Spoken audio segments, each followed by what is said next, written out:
Ya, terakhir selesai terkait dengan rukun nikah dan syarat-syarat dari rukun nikah tersebut. Ya, satu hal yang kita dapatkan dari apa yang telah berlalu, ini menunjukkan kepada kita bahwa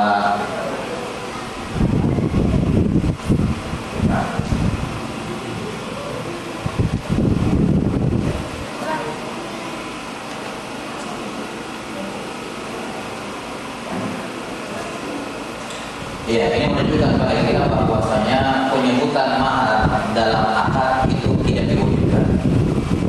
Penyebutan mahar dalam akad tidak wajib untuk keabsahan akad nikah. Ini seandainya tidak disebutkan mahar juga sah, sebagaimana yang sudah dipaparkan, sebagaimana nampak dari penjelasan sebelumnya. Ya, sebagaimana nampak dari penjelasan sebelumnya. Ya, sedikit tentang mahar ya. Al-mahar dalam Al-Quran juga disebutkan dengan sadaq yang karena menunjukkan kejujuran dan keseriusan seorang laki-laki untuk menikah dengan perempuan. Iya. Yang mana mahar ini disebutkan definisinya oleh para ulama bahwa al-mahru adalah ma wajaba ya binikahin aw waqin. Mahar adalah segala sesuatu yang wajib diberikan disebabkan oleh pernikahan atau karena berhubungan suami istri. Ini al-mahar ma wajaba binikahin aw semua yang wajib diserahkan, ya, semua yang wajib diserahkan secara spesifik di sini dari laki-laki kepada pihak perempuan, ya. Yang mana kewajiban ini diserahkan disebabkan karena pernikahan atau karena berhubungan suami istri. Karena berhubungan suami istri. Baik. Ini definisi dari as-sadaq atau al-mahar. Ya, mahar. Kata para ulama bahwa mahar adalah semua yang wajib diserahkan. Kalimat semua di sini mencakup harta atau manfaat, baik berupa harta maupun manfaat. Nah, jadi mahar itu bisa berupa benda, harta. Gitu. Ingat definisi harta kemarin, thahir, muntafa'un bih. Semua yang suci dan bermanfaat. Itu definisi harta dalam Islam. Kullu thahirin muntafa'un bih. Semua benda yang suci dan bermanfaat itu harta. Jadi mahar itu bisa berupa harta, bisa berupa manfaat. Bukan berupa harta tapi manfaat. Misalnya pengajaran Al-Quran. Makanya perhatikan hadis Nabi SAW tentang seorang sahabat yang ada seorang perempuan datang ingin menyerahkan dirinya sebagai istri kepada Nabi SAW itu. Kemudian beliau lihat perempuan tersebut, kemudian beliau mengatakan tidak. Ya. Maka ada seorang sahabat dan di situ hadir mengatakan, ya Rasulullah, zawwijiniha. Ya Rasulullah, nikahkan saya dengannya kalau Anda tidak mau.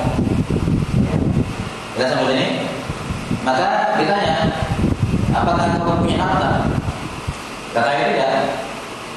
Tidak. Nah, yang mana pada akhirnya disebutkan bahwa dia hanya punya hafalan Al-Quran. Kamu menghafal surah apa yang kamu punya? Surah ini disebutkan beberapa surah. Kemudian kata Nabi SAW, aku nikahkan kamu dengan Al-Quran yang kamu miliki. Di sini perhatikan, yang dimaksud oleh Nabi SAW sebagaimana penjelasan para ulama, yang dimaksud dengannya yang menjadi mahar adalah pengajaran Quran, bukan bacaan Quran. Jelas sampai sini? Bukan bacaan Quran. Karena bacaan Quran itu tidak bermanfaat bagi perempuan. Mahar kan untuk perempuan. Kalau laki-laki baca Quran, dia dapat mahar. Ya. Maka para ulama menjelaskan bahwa maksud mahar berupa Quran bukan dibacakan Quran kepada istrinya itu maharnya. Itu bukan manfaat. Tapi maksudnya adalah pengajaran, kamu ajari istrimu dengan kandungan dari surah yang kamu hafal. Itu maksudnya. Dan pengajaran itu bagian dari manfaat. Paham sampai sini ya? Ini penjelasan para ulama dalam memahami hadis. Jangan tidak dipahami secara tekstual mengatakan bahwa mahar misalnya 15 juz. Pas selesai nikah si suami yang bacakan 15 juz sama istrinya. Bukan itu bukan mahar. Jelas sampai sini? Jadi mahar di sini aku nikahkan padamu dengan bima ma'akan Al-Quran, yang pengajaran dengan Al-Quran, bukan dia bacakan Quran kepada istrinya, karena itu tidak ada manfaatnya bagi dia. Paham sampai sini? Yang ada manfaatnya adalah pengajaran. Itu yang bisa dijadikan mahar, bukan bacaan Quran. Bukan bacaan apa? Bukan bacaan Quran. Dan sudah maklum ya, bahwa metode para sahabat dalam belajar Quran, mereka tidak menghafal Quran. Dalam artian seperti kita, mereka itu hafal Al-Quran sedikit, pelajari kandungannya, beriman dengannya, amalkan, baru lanjut lagi ke ayat berikutnya kan begitu. Seperti siapa? Ibnu Umar menyebutkan, kami itu hafal berapa? 10 ayat. 10 ayat dulu, enggak terburu-buru menghafal. Selesaikan 10 ayat, ambil ilmunya, amalannya, ya, hafalkan, setelah diamalkan baik-baik, dipelajari kandungannya betul-betul, makna ayatnya selesai, dikuasai, baru. Karena itu di zaman sahabat tidak ada penghafal Quran kecuali faqih. Kecuali faqih. Tidak ada penghafal Quran terus bodoh-bodoh tentang agama, tidak ada. Ya. Karena mereka menghafal berbarengan dengan pemahaman terhadap namanya. Dan beginilah cara yang paling ideal, ya, cara yang paling bagus dalam mempelajari Al-Quran. Maka tadi kata saya nikahkan kamu dengan Al-Quran yang kamu miliki, yakni dengan ilmu terhadap surah yang kamu miliki. Ajar istrimu tafsir surah yang kamu tahu. Nah, itulah yang dijadikan mahar. Paham ya? Jadi bukan bacaan Qurannya, tapi pengajarannya. Baik. Jadi mahar adalah harta atau manfaat yang wajib diserahkan disebabkan karena terjadinya pernikahan. Walaupun kita katakan ya bahwa penyebutan mahar di tengah-tengah akad hukumnya sunnah, tidak wajib. Jadi saya nikahkan kamu dengan putri saya Fulana bintu Fulan, itu wajibnya sampai itu cukup. Kalau mau ditambahkan dengan mahar sekian, sunnah. Tambahan penyebutan mahar itu sunnah. Jelas sampai sini ya? Wallahu a'lam bishawab. Nah, dalam anggapan orang mengatakan semua hal yang syah untuk diperjualbelikan. Yang perjualbelikan ya ini tadi benda atau manfaat. Kayak misalnya guru Quran, dia dibayar untuk mengajari anak membaca Al-Quran, atau seorang guru mengajari anak-anaknya ilmu tentang agama. Nah itu kan bisa diusahakan gitu. Itu bagian dari manfaat yang bisa diperjualbelikan sehingga sah menjadi mahar. Jelas sampai sini? Wallahu a'lam bishawab. Iya. Karena itulah sesuatu yang bukan harta dan bukan pula manfaat tidak boleh dijadikan mahar. Misalnya, sudah kita sebutkan kemarin di pembahasan harta kan, sesuatu yang najis. Sesuatu yang najis tidak boleh dijadikan mahar. Tidak boleh dijadikan mahar. Nah, sesuatu hal yang haram yang tidak ada manfaatnya, alat musik misalnya, ya, tidak boleh dijadikan mahar. Kenapa? Itu bukan harta dalam Islam, bukan harta dalam Islam. Yang berhak, yang boleh jadi mahar adalah harta. Karena itulah kalau ada seorang maharnya itu berupa hal yang diharamkan atau hal yang najis misalnya, intinya bukan harta, maka mahar itu yang disebutkan tidak boleh diserahkan. Apakah tidak ada mahar? Tetap ada mahar. Ada namanya mahrul misal. Mahar mahar standar. Ini perhatikan, terkait dengan mahar standar itu beda satu tempat dengan tempat yang lain. Makanya para ulama selalu ingatkan masalah mahar ini, supaya jangan terlalu tinggi menetapkan mahar standar di suatu tempat. Karena mahar misal itu muktabar dalam syariat. Karena begini, Islam tidak pernah menetapkan berapa mahar paling minimal dan berapa mahar maksimal. Tidak. Nabi SAW pernah memberi para sahabat, Nabi SAW pernah memberi mahar yang banyak, pernah juga mahar yang sedikit. Dan kaidahnya adalah kalau suatu hukum dalam syariat tidak ada pembatasan di dalam Quran, tidak ada dalam hadis, ya, maka dikembalikan kemana? Kepada kebiasaan. Makanya namanya mahrul misal. Kalau misalnya ada orang sedang nikah kemudian maharnya adalah khamar, jelas ya? Atau maharnya adalah seperangkat alat maka dikatakan nikahnya sah. Karena masalah nikahnya sah, cuman ini maharnya batil. Maharnya tidak boleh diserahkan karena itu bukan harta, dan diganti dengan mahar misal, mahar yang standar. Berapa mahar standar? Tergantung masyarakat. Jelas sampai sini? Misalnya yang perempuannya dari keluarga ke atas, keluarga terpandang, bangsawan, beda dengan yang biasa. Itu di Arab seperti itu. Jelas sampai sini? Itu di Arab, ma'ruf. Kita juga di Indonesia mungkin beda mahar misalnya. Yang S1 sama S2, S3 beda. Ya. Yang sudah PNS sama yang belum beda. Itu memang misal.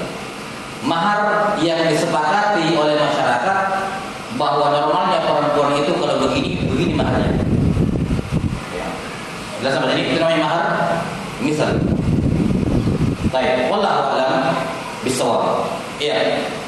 Jadi kita kembali, jadi mahar ini kalau misalnya maharnya tidak sah sebagai mahar, maka tidak membatalkan akad nikah, tetap akad nikah sah. Tetap akad nikahnya sah. Cuma maharnya harus diganti dengan mahrul misal, mahar standar. Karena benda yang digunakan sebagai mahar tidak sah. Jelas ya? Kemudian dikatakan mahar ini diserahkan karena sebab pernikahan. Sebab pernikahan. Di mana penyerahan mahar ini bisa terundur. Bisa diundur. Tidak mesti diserahkan di awal pernikahan. Bisa. Ya, boleh diundur. Di mana sebab mahar, sebab wajibnya mahar diserahkan kalau sudah berhubungan suami istri. Misalnya ini baru akad nikah. Akad nikah disebutkan maharnya. Nah, kapan mahar ini wajib diserahkan? Ya, kapan mahar ini wajib diserahkan? Mahar ini wajib diserahkan ketika sudah berhubungan. Kapan sudah berhubungan? Maka si laki-laki sudah wajib menyerahkan maharnya. Ya, itu sudah jadi hak perempuan itu mahar. Selama belum berhubungan suami istri, maka dia belum wajib menyerahkannya. Jelas kan? Belum wajib menyerahkannya. Karena itu dalam Al-Quran dikatakan, kalau seorang sudah menetapkan waqad faradtum lahunna fariidhah, kamu sudah menetapkan mahar di akad nikah, kemudian belum sempat berhubungan suami istri, kamu ceraikan, fa nisfu ma faradtum, maka mahar tetap dikasih setengah. Tapi kalau sudah berhubungan, wajib diserahkan mahar penuh, full. Asal begini. Ya. Makanya kita katakan disunnahkan menyebutkan mahar ketika akad, walaupun tidak wajib disebutkan. Cuma sunnahnya. Supaya orang tahu maharnya apa. Di mana mahar ini sekedar akad nikah sah, maka si perempuan berhak mendapatkan mahar setidaknya minimal setengah kalau dia ditalak sebelum berhubungan. Tapi kalau sudah berhubungan, walaupun setelah itu langsung ditalak, maka dia berhak menerima mahar full perempuan. Sudah sampai sini. Jadi sebab wajibnya laki-laki membayar adalah ketika berhubungan. Kalau setelah berhubungan si suami belum kunjung melunasi, karena kan mahar bukan, kalau belum tidak dibayar ya bukan sama si istri. Kalau istrinya sudah berhubungan suami istri misalnya, suaminya masih kesulitan membayar mahar, ya tergantung si istri maunya apa. Kita sama sini mau dikasih tempo lagi suaminya bayar boleh, kita sama sini boleh. Nah, ini terkait dengan apa? Sebab yang pertama. Jadi mahar wajib karena nikah, ini akad nikah. Atau karena berhubungan suami istri. Ini berlaku bagi orang-orang yang nikahnya apa? Syubhat. Nikah syubhat.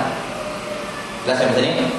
Misalnya ada orang karena mengikuti orang alim tertentu, dia ikut-ikutan saja. Misalnya dia mau menikah, tapi ini perempuan ada walinya tapi nggak bisa. Ya. Intinya dia berpikir boleh menikahi perempuan tanpa wali sah.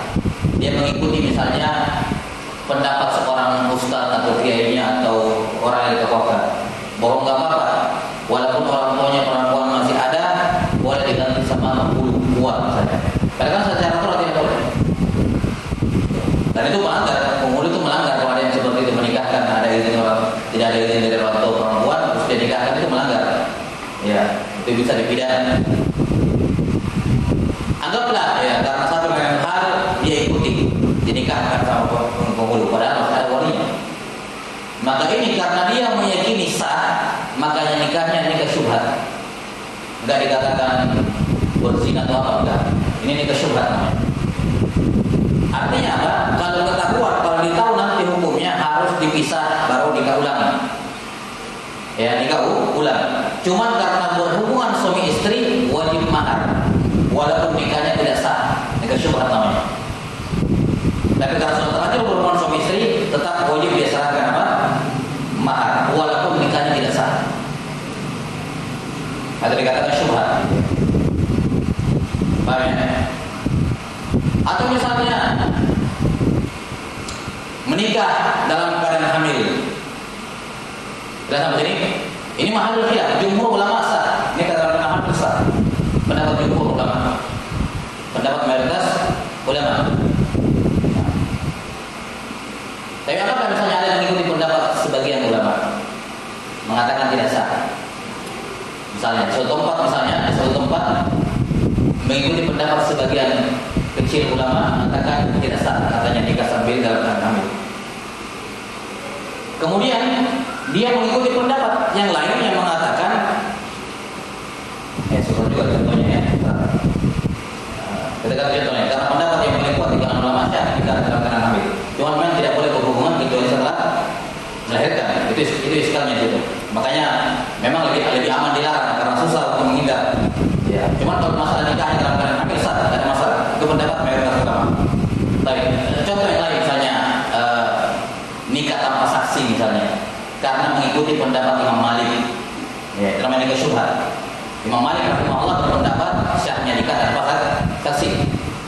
Anggaplah diikuti pendapat itu atau tokoh yang ditokohkan, orang alim yang ditokohkan mengatakan ya boleh ada pendapat seperti itu. Ikuti. Ya, negara kita tidak boleh. Ya, syah kan begitu ya. Tapi setidaknya yang dihukumi nikah syubhat. Kenapa? Karena ada syubhat bagi dia. Dia mengira itu pendapat boleh. Nah yang seperti ini nikah syubhat semacam ini, nikah karena mengikuti pendapat ulama yang lemah, gitu ya. Nikah syubhat semacam ini, hukum nikahnya tidak sah. Tapi juga tidak dikatakan hukum berzina dan semacamnya. Enggak, sama sekali enggak. Baik, kita katakan ini kalau dia tahu hukumnya diketahui harus dipisah, baru diangkat ulang. Tapi sudah terjadi hubungan suami istri, iya, karena itu kamu harus bayar mahar. Mahar tetap dikasih. Kenapa? Karena salah satu sebab mahar adalah berhubungan suami istri, walaupun akad nikahnya tidak sah misalnya, tidak syar'i. Jelas ya? Wallahu a'lam bishawab. Ya, ini terkait dengan al-mahar. Ya, ini tambahannya, belum sempat kita singgung sebelumnya. Ya. Pembahasan berikutnya terkait dengan konsekuensi. Ya, konsekuensi yang lahir setelah sahnya akad nikah. Sekarang kalau sudah sah akad nikah, apa konsekuensinya? Baik. Ada banyak sebenarnya konsekuensi ya. Ada banyak konsekuensi, cuma kita akan bahas sebagian saja. Karena sebagian lain mungkin tidak terlalu relevan bagi kebanyakan antum. Ya, misalnya salah satu konsekuensinya adalah al-fasl. Jadi ini bagian menikah lagi. Ya. Konsekuensinya fasl, harus membagi malam. Itu konsekuensinya, salah satunya. Ya. Ini nanti kita ambil suara terbanyak saja mau dibahas atau tidak. Ya. Masalah pembagian nafkah dan semacamnya itu kan konsekuensinya hanya dibutuhkan oleh sebagian kecil saja. Ya, labas. Nah, kita akan bahas konsekuensi akad yang sahih yang kebanyakan ada. Baik, di sini ada beberapa konsekuensi akad yang sahih. Yang pertama, dari sekali lagi saya katakan akad yang sahih, akad nikah yang sahih adalah akad yang memenuhi semua rukun dan syarat yang kita sebutkan tadi. Kita bahas di sesi yang pertama. Kapan ada satu rukun, satu syarat rukun yang meleset tidak terpenuhi,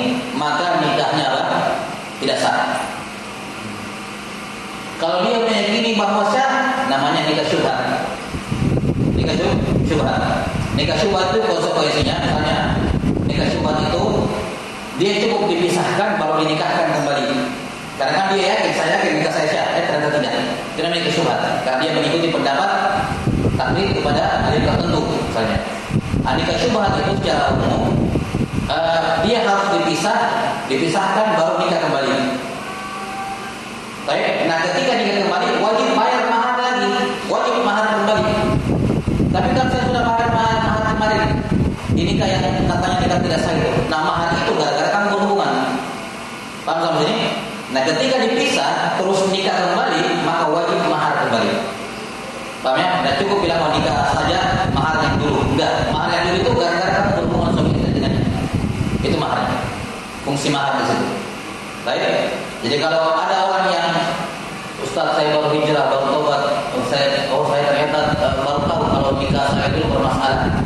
Ya, saya sudah punya anak-anak, saya sudah ini gimana, saya mau, sudah gampang nih boleh. Pisah sementara, pisah, gitu ya, sudah angkat nikah. Saksi 2 orang saja panggil teman kita, nggak usah bikin resepsi pernikahan lagi. Ya, panggil 2 orang saksi, wali perempuan, siapkan mahar, selesai, nikah ulang aja. Anak-anaknya gimana? Anaknya sah, dinyesatkan kepada bapak. Tidak dikatakan anak hasil zina, tidak sama sekali. Tapi ya, anaknya sah disebutkan kepada bapaknya. Karena ini bukan nikah yang tidak sah, ini nikah syubhat namanya. Beda kalau nikahnya tidak sah, terus ngotot, nah ya bisa dihukumi berzina. Tapi ini kan nikah syubhat. Paham ya? Baik, wallahu a'lam bishawab. Ya, jadi kalau misalnya akad nikahnya sudah syah, maka ada beberapa konsekuensi yang lahir darinya. Yang pertama tentu saja adalah pembolehan memenuhi kebutuhan biologis satu sama lain. Ya, berhubungan suami istri satu sama lain dengan semua bentuk berhubungan, ya bermesraan dengan pasangannya satu sama lain, semuanya dibolehkan kecuali beberapa hal. Misal, dan ini merupakan dosa besar dilarang oleh Allah Ta'ala dan Rasulnya, yaitu berhubungan dengan pasangannya dari dubur, berhubungan ketika haid. Ya, ini semua diharamkan. Jelas ya, dilarang. Berhubungan dengan pasangannya ketika haid, tidak berhubungan suami istri tapi antara pusat dan lutut. Karena ketika istri sedang haid, maka terlarang area antara pusar dan lutut kecuali kalau pakai sarung, sebagaimana dilakukan oleh Nabi Sallallahu Alaihi Wasallam, harus pakai pelapis. Jadi walaupun tidak berhubungan suami istri, tetap dilarang area itu antara pusar dan lutut, kecuali kalau pakai kain. Ini dibolehkan. Baik, jadi secara umum bentuk bermesraan antara laki-laki dengan istrinya dan sudah sah, semua dibolehkan kecuali apa-apa yang warid larangannya dari Nabi Sallallahu Alaihi Wasallam. Ya. Kemudian konsekuensi yang kedua, ya, ini kita singgung saja secara umum ya.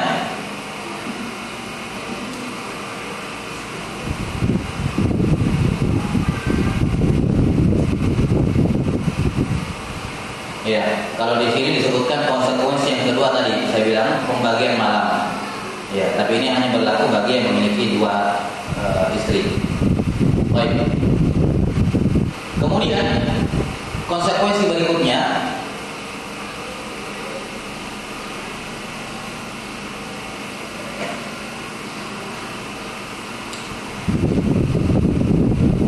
adalah kewajiban istri untuk taat kepada suaminya. Kewajiban istri untuk taat kepada suami. Ini konsekuensi yang ketiga. Jelas ya? Dan ini sebenarnya terkait dengan kewajiban yang konsekuensi keempat nanti, yaitu nafkah. Yaitu nafkah. Nah, di mana seorang istri ya wajib menaati suaminya.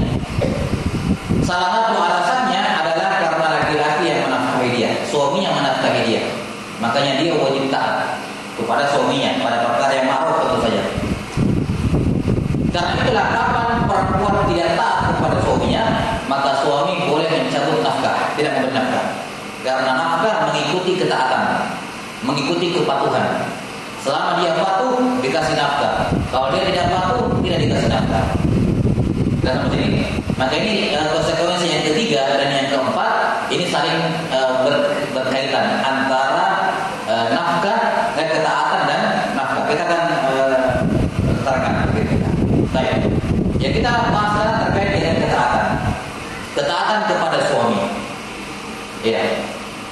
Tentu saja ketaatan kepada suami ini pada perkara-perkara yang ma'ruf, perkara-perkara yang baik, tidak melanggar syariat Allah Subhanahu wa taala. Ya, Nabi sallallahu alaihi wasallam bersabda, "Ta'atul makhluqin fi ma'siyatil khaliq." Dalam riwayat Imam Ahmad, ya, bahwa tidak ada ketaatan kepada makhluk manapun dalam bermaksiat kepada Allah Subhanahu wa taala. Nah, namun tentu saja, ya, jadi ketaatannya, ya, dalam hal akan diterangkan nanti dalam masalah nusyuz, bentuk-bentuk ketaatan atau bentuk-bentuk pelanggaran terhadap ketaatan. Cuman yang saya mau garis bawahi di sini, bahwasanya urusan mengurus anak dan mengurus rumah itu kewajiban suami. Kewajiban suami. Kalau istri dengan sukarela mengerjakan rumah dan mengurus anak, itu sedekah dia. Allah tidak mewajibkan dia untuk memberesi rumahnya dan mendidik anaknya, mengurus, kasih makan anaknya dan seterusnya. Kalau kecuali menyusui, ya, jelas. Ini yang dijelaskan oleh para ulama. Karena itulah, lihat Asma bintu Abi Bakar As-Siddiq, beliau yang kasih makan kepada suaminya, beliau yang ambilkan rumput dan seterusnya, yang mengurus rumah. Karena itulah misalnya kalau istri minta, ya, asalnya suami yang wajib mengerjakan semua, mencuci piring, menyapu, yang ngurus rumah. Istri tidak ada kewajiban itu. Maka kalau dia lakukan sukarela, bersyukur. Harus bersyukur. Jelas ya? Karena itu kalau istri bilang, saya tidak mau kerja, kalau mau beres semua pembantu. Makanya di zaman Nabi Muhammad, Fatimah radhiyallahu anha, jelas ya? Fatimah radhiyallahu anha datang ke Nabi sallallahu alaihi wasallam, dia ayahku, saya minta pembantu, tidak kuat saya kerjakan rumah ini, dia minta pembantu. Karena minta kali ini betul tidak punya. Tidak bisa. Menunjukkan bahwa menyiapkan pelayan pembantu itu tugas suami. Dan sampai sini, katakan Ali tidak punya, akhirnya beliau minta kepada Nabi Sallallahu Alaihi Wasallam. Ya, minta kepada Nabi Sallallahu Alaihi Wasallam. Ya, intinya di sini adalah bahwa perhatikan ketika menikah, akad nikah itu hanya menjadikan suami boleh berhubungan dengan istrinya, itu saja. Akad nikah tidak seperti akad jual beli. Akad jual beli itu kita beli barangnya jadi milik kita, kan begitu ya. Nah kalau nikah itu istri tidak menjadi milik kita, ya. Tidak tubuhnya, kita sampai sini, tidak tubuhnya, tidak juga manfaat dari tubuhnya, tidak. Yang dimiliki oleh suami dari istrinya setelah akad nikah hanya al-budu, kemaluan saja. Kita sampai sini, dia tidak miliki tubuhnya istri, tidak boleh. Kalau tubuhnya dimiliki, dia boleh jual, sebagaimana budak. Budak itu kita miliki tubuhnya, boleh dijual, misalnya kan kalau dalam budak. Boleh disewakan, boleh karena tubuhnya budak dimiliki. Istri enggak. Kita sampai sini. Jadi mahar itu tujuannya supaya kamu bisa berhubungan saja dengannya, itu toh. Yang lain tidak ada kewajiban istri untuk kamu kecuali taat pada perkara yang ma'ruf. Nah, jelas sampai sini. Karena itulah para ulama mengatakan bahwa asal menyiapkan khadim, pelayan, pembantu dan semacamnya untuk mengurus rumah dan semacamnya itu merupakan tugas suami. Ya, itu merupakan tugas suami. Baik, wallahu taala alam bisawab. Nah, kalau begitu apa perempuan tugasnya? Taat kepada suaminya dalam koridor yang akan kita sebutkan. Jelas sampai sini? Kalaupun misalnya dia disuruh tolong bikinkan ini, oke, itu ketaatan. Saya kerjakan karena kamu suruh, bukan karena asalnya saya harus kerjakan. Paham ya? Tolong dulu sapu-sapu rumah. Oke, saya akad nikah itu menjadikan istri sebagai pelayan semuanya gitu. Enggak. Karena kamu cuma berikan mahar, kamu dapat terlalu banyak gitu ya. Mahar ya. Maharnya mau di courting lagi gitu. Cuma berapa? Ya, ala kulli hal intinya seperti itu. Baik, jadi enggak sama sekali. Baik, wallahu a'lam bissawab. Baik. Nah, sekarang kita lanjut ke masalah ketaatan tadi. Ini konsekuensi nikah yang ketiga ya, masalah ketaatan. Karena itulah dan ketaatan ini hukumnya wajib. Kenapa wajib? Karena ada nafkah. Karena ada apa? Ada nafkah. Karena itulah kapan ketaatan berhenti dari istri kepada suaminya, nafkah juga di stop. Ya. Nafkah juga di stop sampai dia taubat kembali untuk taat. Baik. Ketidaktaatan istri kepada suami ini dalam Al-Quran disebut dengan bahasa nusyuz. Ya. An-nusyuz. Wallati takhafuna nusyuzahun. Dan istri-istri yang kalian khawatirkan mereka nusyuz, yakni membangkang dan tidak taat. Bagaimana patokan nusyuz dalam Islam? Karena kadang sebagian orang terlalu memperluas makna nusyuz. Ya. Nanti kita akan terangkan patokan nusyuz, kapan dikatakan nusyuz, kapan dikatakan tidak nusyuz. Karena ini terkait dengan nafkah. Terkait dengan nafkah, kemudian terkait dengan hukuman-hukuman untuk menyadarkan dia dengan fase-fase hukuman yang dijelaskan dalam Al-Qur'an. Baik. Jadi an-nusyuz adalah perbuatan di mana seorang perempuan bermaksiat kepada suaminya dengan cara tidak taat dan tidak rendah hati kepada suaminya. Ini definisi umumnya. Adapun gambarannya secara syar'i, ya, dan tentunya tidak diragukan nusyuz ini termasuk dosa besar ya. Ya, termasuk dosa besar, bukan dosa kecil. Ini termasuk dosa besar tersebut dalam Al-Qur'anul Karim. Nah, kata Nabi sallallahu alaihi wasallam dalam hadis Abu Hurairah, ya, "Idza batatil mar'atu muhajiratan firasya zawjiha la'anathal malaikatu hatta tusbih." Kalau seorang perempuan tidur di malam hari meninggalkan kasur suaminya, maka malaikat akan melaknatnya sampai subuh. Ini menunjukkan dosa besar, diancam dengan laknat. Dan juga dalam hadis Abu Hurairah juga, idza da'a ar-rajulu imra'atahu ila firashi falam ta'tih fabata ghabbana 'alaiha la'anathal malaikatu hatta tusbih. Ya, kalau suami memanggil istrinya lantas dia tidak datangi, maksudnya untuk berhubungan ya, bukan dipanggil biasa. Ya, padahal dipanggil untuk berhubungan, lantas tidak datang, kemudian suaminya tidur dalam keadaan marah kepadanya, maka malaikat melaknatnya sampai subuh. Waliyadzubillah. Ya, maka ini semua menunjukkan apa? Dosa-dosa besar. Dan ketaatan kepada Allah Ta'ala bagi perempuan sangat terkait dengan ketaatannya kepada suaminya. Maka ibadah-ibadah pribadi dari si istri minim sekali manfaatnya kalau dia tidak taat kepada suaminya. Minim manfaatnya di akhirat kalau dia punya ibadah-ibadah pribadi, ya, dia maksimalkan ibadah pribadinya kepada Allah, tapi dia bermaksiat kepada suaminya, maka manfaat ibadahnya itu minim. Kata Nabi sallallahu alaihi wasallam dalam hadits Muadz bin Jabal, "Walladzi nafsi biyadi la tu'addil mar'atu haqqa rabbiha hatta tu'addi haqqa zawjiha." Demi Allah yang nyawaku berada di tangannya, kata Nabi sallallahu alaihi wasallam, seorang perempuan tidak dianggap menunaikan hak Tuhannya sampai dia menunaikan hak suaminya. Ya. Dan tentu saja hadits masyhur bahwa kedudukan seorang ya di surga atau di neraka disesuaikan dengan kedudukan dia terhadap di depan suaminya. Baik. Nah, sekarang bagaimana bentuk nusyuz yang dimaksud? Bentuk-bentuk nusyuz yang dimaksud dijelaskan oleh para ulama. Di antaranya adalah apa? Misalnya dia keluar dari rumahnya tanpa izin, meninggalkan rumahnya tanpa izin. Yani walaupun bukan dalam safar, masih dalam batasan daerahnya, tapi keluar dari rumah tanpa izin. Ini diantara bentuk uzur. Tentu saja selama tidak ada uzur syar'i ya, selama tidak ada uzur.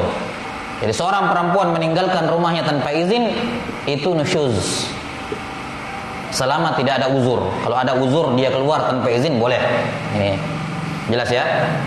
Misalnya lagi sakit, butuh pengobatan, suaminya lagi tidak ada, ya kan tidak mungkin di rumah, harus dibawa ke dokter, keluar walaupun tanpa izin suaminya. Kalau memang hal tersebut dibutuhkan, itu termasuk uzur. Baik. atau misalnya suaminya pergi meninggalkan dia, atau ya kemudian tidak ada nafkah, habis uangnya ditinggalkan, tidak ada kabar dari suaminya, dia terpaksa harus keluar untuk mencari nafkah tanpa izin suaminya, boleh. Ini juga uzur, nggak ada masalah. Ya, jadi uzur-uzur semacam itu yang membolehkan dia keluar tanpa izin. Tapi kalau asalnya ya termasuk nusyuz adalah keluar dari rumah tanpa izin. Baik. Kemudian bentuk nusyuz yang lain adalah seorang istri mencegah suaminya untuk mendatangi dirinya, ya, apakah dalam bentuk berhubungan, bermesraan, atau dalam bentuk apapun, ya. 6. Walaupun bukan dalam konteks berhubungan suami istri, suaminya mendekat, dia tahan, dia larang, ini bentuk nusyuz. Jelas ya? Baik. Ini apa namanya? Bentuk nusyuz yang kedua. Bentuk nusyuz yang ketiga adalah safar, ya. Melakukan safar tanpa mahram, tanpa izin dari suaminya, tidak disetujui oleh suaminya, pulang sendirian kembali ke rumah orang tuanya gara-gara marah sendirian, ya, tidak diridhoi, tidak diizinkan keluar. Ini sama kayak tadi ya. Baik. Kemudian termasuk dalam kategori nusyuz, ya. Jadi tadi sudah disebut dalam hadis ya, kalau dipanggil oleh suaminya dia harus datang, apapun pekerjaan dia, apapun pekerjaan dia. Walaupun di sini tentunya dibutuhkan pemahaman. Lagi ngurus anak, dipanggil, tunggu dulu, lagi ribet ini anak, awas, kan begitu. Ya, jangan apa namanya, tentunya dibutuhkan kepemahaman, ya. Tidak juga dalam keadaan apapun harus, gitu. Jelas ya? Jadi intinya adalah dibutuhkan pemahaman. Cuman tadi asalnya apapun yang dikerjakan oleh istri, kapan dipanggil oleh suaminya untuk berhubungan, maka wajib. Kapan dia menolak tanpa uzur yang syar'i, maka nusyuz. Baik. Kemudian di antaranya adalah ketika suami memanggil istri tinggal di rumahnya dia, tapi si istri tidak mau, tetap mau tinggal di rumah orang tuanya. Ini juga nusyuz. Ini juga apa? Bentuk nusyuz. Nah, dan ini kita akan terangkan nanti insyaallah di bab tentang apa? Bab tentang nafkah, bahwa di antara nafkah yang wajib pada istri adalah rumah. Ya, rumah. Itu di antara nafkah yang wajib. Baik. Kita akan terangkan nanti biidznillah taala. Jadi kalau misalnya suami sudah menyiapkan rumah, terus panggil istrinya tinggal dan istrinya tetap mau sama orang tuanya, ini nusyuz. Ini apa? Nusyuz. Atau istrinya punya rumah sendiri, suaminya punya rumah sendiri. Setelah nikah dia panggil, kita tinggal di rumahku saja. Kata suami, enggak, tinggal di rumahku. Dia tetap enggak mau. Ini nusyuz. Jelas ya? Wallahu alam bissawab. Nah, ini bentuk-bentuk apa? Bentuk-bentuk nusyuz. Maka lihat ya, ini pembangkangan besar yang disebutkan tadi ini. Inilah bentuk nusyuz. Karena itulah bukan merupakan bentuk nusyuz adalah ngomel. Bahkan walaupun sampai mencela suami, itu bukan nusyuz. Paham ini? Ya. Bahkan walaupun perempuan mencela, ya, menyakiti perasaan dengan lisan, ya, jelas dia berdosa, jelas berdosa besar. Cuman apakah dikategorikan nusyuz? Jawabannya tidak. Misalnya lagi berantem, keluar semua kata-kata ini dari mulutnya istrinya ke dianya, ya. Kata para ulama, berdosa iya, nusyuz enggak. Kenapa? Karena sudah menjadi tabiatnya manusia kalau marah itu kadang tidak mikir kata-kata yang keluar dari mulutnya. Ini perempuan mau saya. Karena itulah kalau para ulama mengatakan itu tidak masuk nusyuz. Karena ingat, nusyuz itu terkait nafkah. Kalau setiap kali perempuan mencela nafkahnya putus, kasihan. Jelas sampai sini? Sementara tabiatnya kalau marah kan begitu. Nah, karena itulah para ulama mengatakan ucapan mencela dengan lisan dan seterusnya, ya, ini tidak masuk dalam kategori nusyuz. Betapapun kata yang keluar dari mulutnya, dia berdosa tapi tidak masuk dalam kategori an-nusyuz. Wallahu a'lam bishawab. Tentu saja butuh ditadib, butuh dididik, butuh diingatkan, ya, dinasihati dan seterusnya, tapi dalam definisi nusyuz itu tidak masuk dalam definisi an-nusyuz. Wallahu taala alam bishawab. Baik, ini sudah ya. Ini gambaran mana yang masuk dalam kategori nusyuz dan mana yang bukan. Karena nanti berbuntut kepada nafkah. Kalau dia nusyuz, nafkah di stop, Ya, kalau misalnya di harian dikasih, ya kapan dia nusyuz hari itu minta dikasih nafkah. Kalau dikasih bulanan, misalnya tiap akhir bulan dikasih, misalnya ada 5 hari dia nusyuz, 5 hari dikurangi 5 hari, misalnya. Ya, sampai sini? Ya. Baik. Bagaimana cara menangani masalah nusyuz? Ini disebutkan oleh Allah Subhanahu wa taala dalam Al-Qur'an. Iya. Allah taala berfirman dalam surah An-Nisa ayat 34. Dan ini tidak ada cara yang lebih baik dibandingkan ini. Jelas ya? Tidak ada cara lebih baik dibandingkan ini. Ini cara Qur'ani dalam mengobati ataupun mendidik pasangan atau istri yang nusyuz. Allah taala berfirman, "Wallati takhafuna nusyuzahunna fa'idhuhun." Perempuan, istri-istri yang kalian khawatir mereka nusyuz, kalau mereka sudah nusyuz, maka langkah yang pertama adalah fa'idhuhun, diingatkan, dinasihati. Ini langkah pertama. Ya.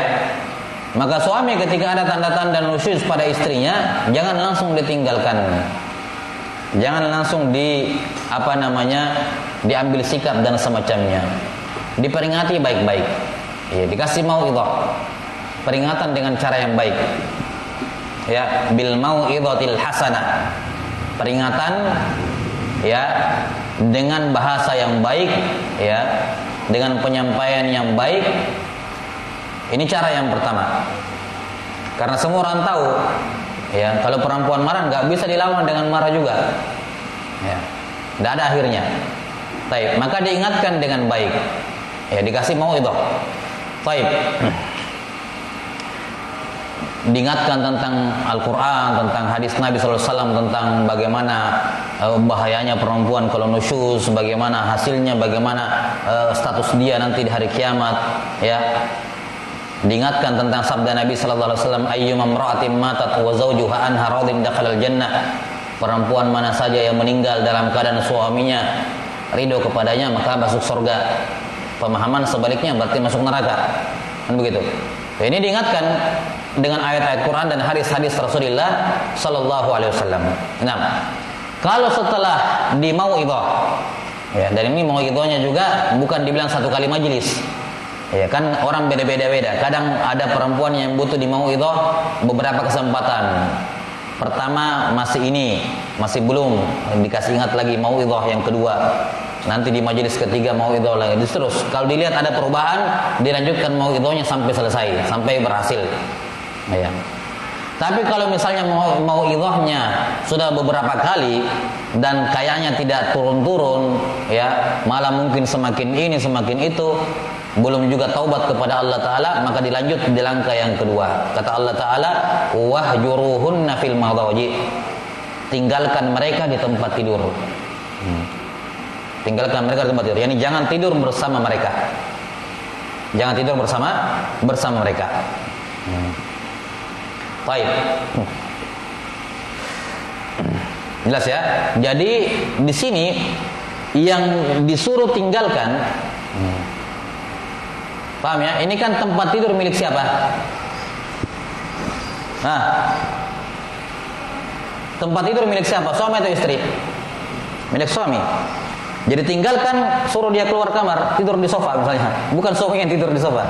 Nah, walaupun tidak harus ya, itu kan tergantung ini saja. Tapi asalnya adalah tempat tidur milik suami, bukan milik istri. Jelas ya? Ada kamar lain, suruh tidur di kamar lain, misalnya. Nah, ini jangan tidur di kamar. Yang ada sekarang sebaliknya ya. Ya. Istrinya yang di kamar, suaminya di sofa. Ya, misalnya. Dan sebaliknya.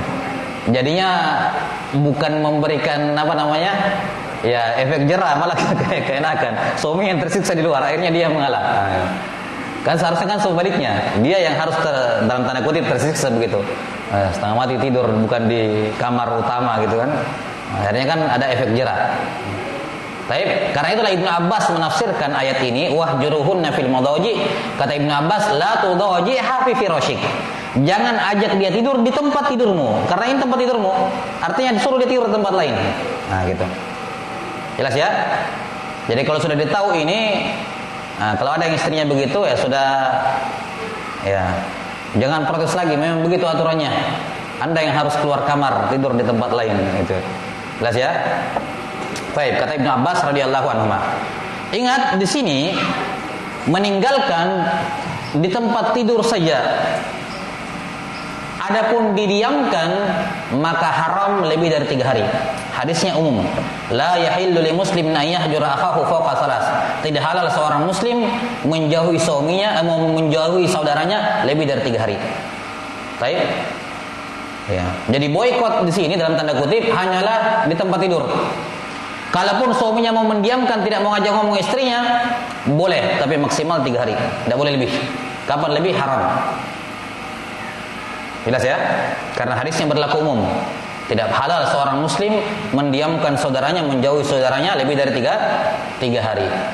Nah, dalam riwayat lain, faman hajarahu fawqa salasa famata dakhalan nar. Maka siapa yang menjauhi saudaranya lebih dari 3 hari lantas mati, maka dia masuk neraka. Ini berlaku untuk pasangan suami istri atau sama muslim yang lain. Jelas ya? Jadi sekali lagi meninggalkan tempat tidur saja itu. Itu kalau meninggalkan tempat tidur berapa hari? Biar lebih dari 3 hari tidak apa-apa, selama masih dibutuhkan.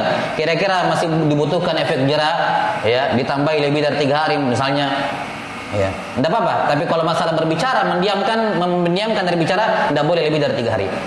Baik. Nah, ini hal yang penting.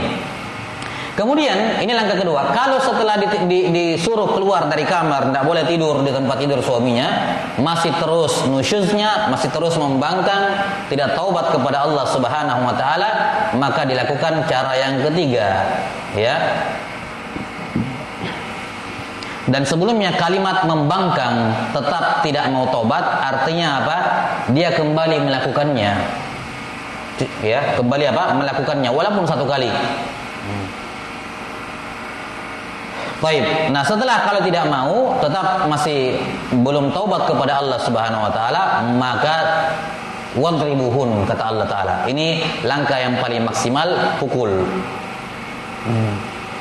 Apakah boleh memukul istri tanpa izin orang tuanya? 2 pendapat di kalangan ulama. Sebagian mengatakan haram dipukul tanpa izin orang tuanya, izin walinya. Dan sebagian mengatakan boleh walaupun tanpa izin walinya. Baik.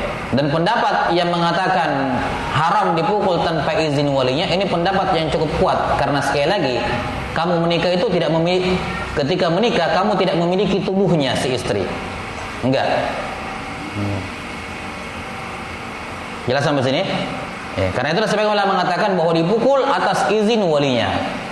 Karena pada dasarnya tidak boleh memukul orang lain tanpa izin walinya. Misalnya guru di sekolah, boleh nggak guru sekolah pukul anak muridnya? Hukumnya haram, tidak boleh. Apa yang kau pukul anaknya orang? Jelas sampai sini? Tidak boleh memukul anaknya orang lain tanpa izin orang tuanya. Kasih hukuman lain, hukuman disiplin, ya kan? Kalau zaman dulu kita dijemur di mana oke, tidak masalah. Tapi kalau pukul tidak boleh tanpa izin wali. Dan itu kata para ulama juga berlaku pada istri. Karena anaknya orang, istri kita anaknya orang juga sama, gitu ya. Anaknya orang, kita tidak punya hak memukul tanpa izin dari orang tuanya. Walaupun sebagian mengatakan enggak, walaupun tanpa izin orang tuanya boleh. Wallahu a'lam bishawab. Pendapat yang pertama ini mungkin lebih aman gitu. Nah, ya, ala kulli hal intinya dipukul. Cuman pukulnya ini syaratnya jelas ya. Pukulannya tidak boleh mencederai. Ya. Tidak boleh yang sampai melukai daging, mematahkan tulang, ya. Menjauhi wajah, ya, jangan memukul wajah. 6. Dan menjauhi bagian-bagian tubuh yang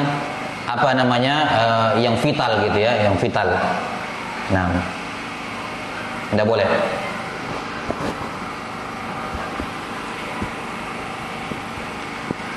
Kalau dalam pembahasan memukul yang tidak mubarrih, sebagian menyebutkan seperti ujung siwak. Kasih spidol ini, pukul. Ya saya seperti ini. Atau ujung kain sarung misalnya di begini. Ya. Bukan di ujungnya diikat baru dipukul, bukan ya. Kayak mainannya anak-anak pukul-pukul sarung tapi di ujungnya diikat sarung.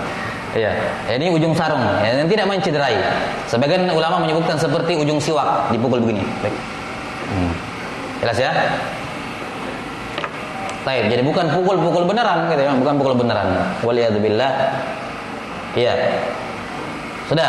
Kemudian syarat memukul ini, di antara syarat bolehnya memukul adalah kalau dugaan besar dia setelah dipukul dia tobat.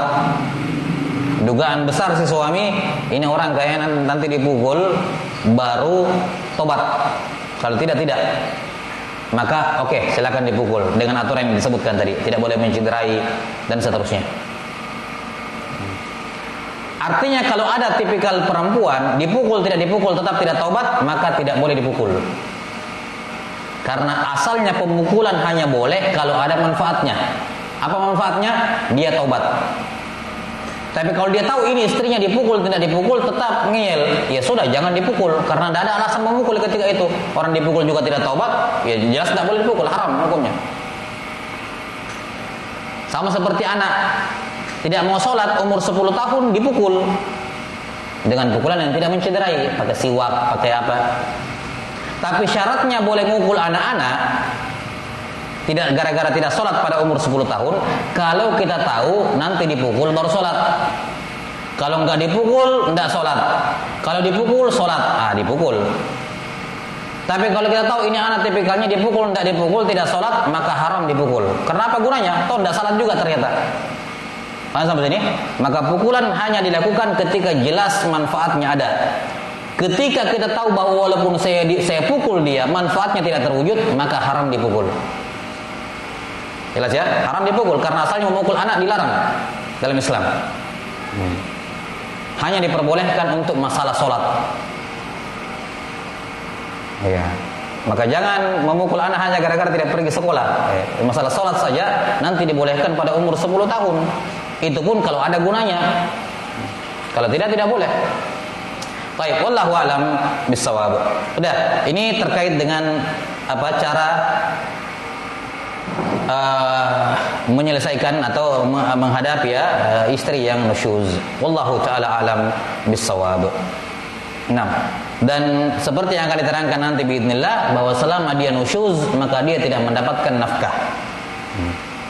Nah, wallahu taala alam bissawab.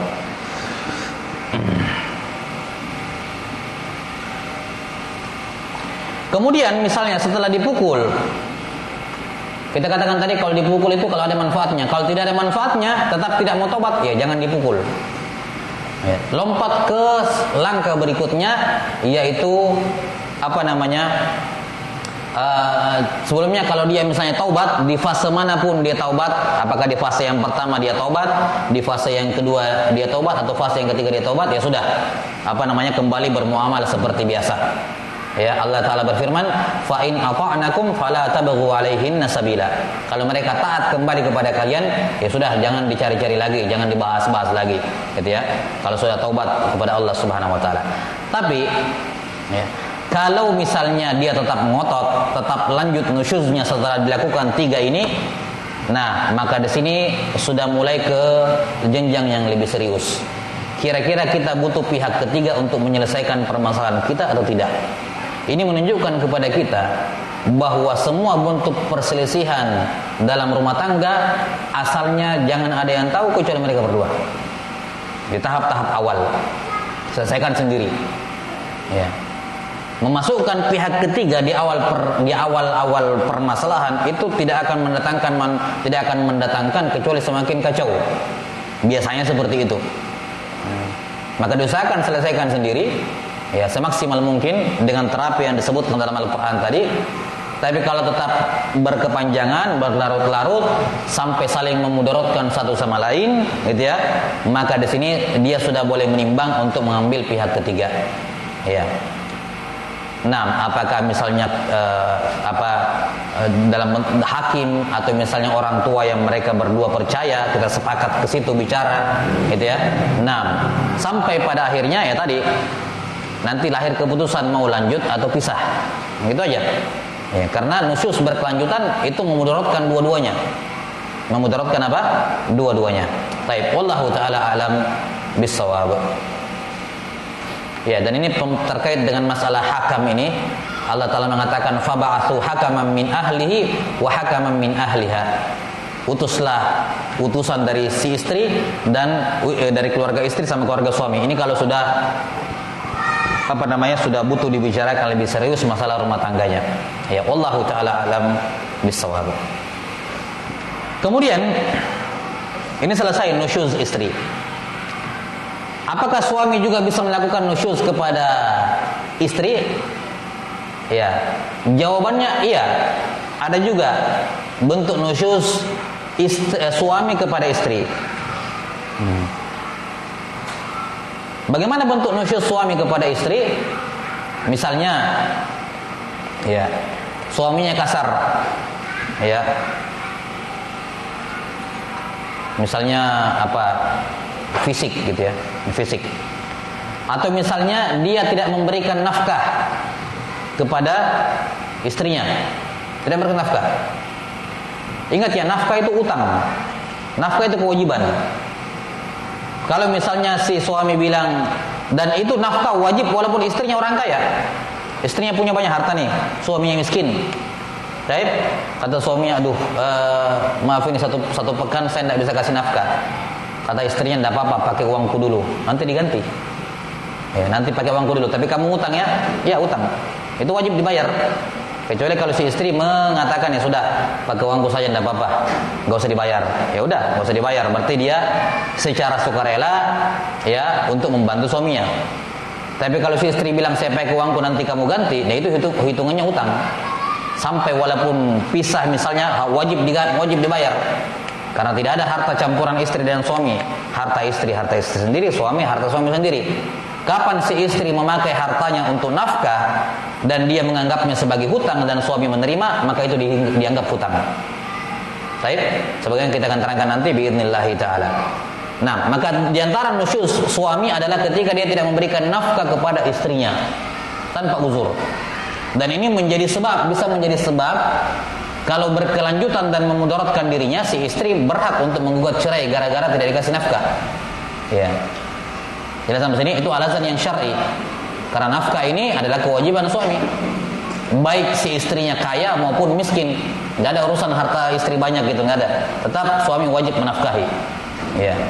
Baik, wallahu a'lam bishawab. Akan disebutkan nanti berapa kadar nafkah yang wajib diserahkan suami kepada istrinya. Berapa nafkah harian yang wajib dikasih. Tidak boleh kurang daripada itu. Ya, tidak boleh kurang daripada itu. Wallahu a'lam bishawab. Akan diterangkan nanti insyaallah di bab an-nafaqah. Baik, saya kira cukup dulu sampai sini.